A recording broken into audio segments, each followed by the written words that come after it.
तर धन्यवाद त्यांच्यासाठी ज्यांनी चॅनलला सबस्क्राईब केलेलं आहे.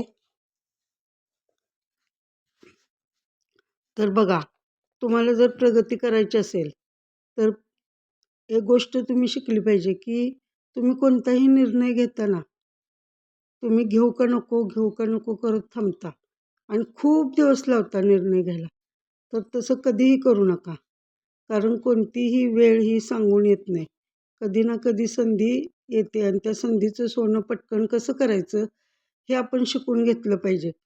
बघा, तुम्ही रस्त्याच्या कडेला उभा आहात आणि जाऊ का नको पलीकडं असं करत बसता आणि तुम्ही जेव्हा तेव्हा तसं करत बसता तर तुम्हाला खूप उशीर होतो निर्णय घेण्यासाठी आणि पाठीमागून कोणतरी येतं आणि पटकन निघून जातं आणि त्याच्याकडे पाहण्याशिवाय तुमच्याकडे मग दुसरा काही पर्याय नसतो. तुम्ही विचार करता, मी तर आहे तिथंच आहे, हा तर माझ्या पुढे निघून गेला. पण तो का निघून गेला? कारण त्यानं पटकन निर्णय घेतला आणि योग्य निर्णय घेतला. कधी कधी निर्णय चुकूही शकतात, पण निर्णय चुकले म्हणून चुकणे ही सुद्धा वाईट गोष्ट नाही आहे.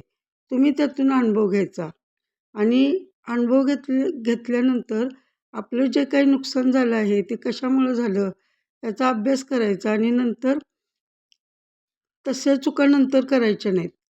म्हणून तुम्ही योग्य वेळी योग्य निर्णय घेणं कधीही गरजेचंच असतं आणि त्यामुळेच आपली प्रगती होते.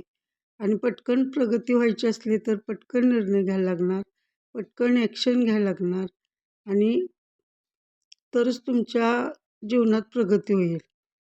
आणि तुम्हाला जर असं वाटत असेल की आपण निर्णय घेताना चुकतो त्यामुळे आपण निर्णयच घ्यायचा नाही, भले चुकीचं असो, पण निर्णय घेण्याची क्षमता ही प्रत्येकाच्यात असलीच पाहिजे. आणि दुसरी गोष्ट म्हणजे तुम्ही पहिल्यांदा मोठ्यांना मान द्यायला शिका, कारण मोठ्यांच्याकडे जे अनुभव असतात त्यांच्या गाठीशी जे अनुभव असतात ते तुमच्याकडे नसतात, कारण तुम्हाला ठोकर बसलेली नसते आणि मोठी लोक खूप ठोकर बसून बसून शिकलेले असतात, त्यामुळे त्यांच्या गाठीशी अनुभव असतो. भले नाही पटू दे, पण ऐकायला काय हरकत आहे? ऐकल्यामुळं नुकसान तर काय होणार नाही. समजा 4 गोष्टी ऐकल्या तर 2 तरी तुमच्या फायद्याच्या ठरतील त्यातल्या. कारण आत्ताची पिढी ही मोठ्यांचं ऐकायचंच नाही असं ठरवूनच बसलेली असते. तर तसं करू नका.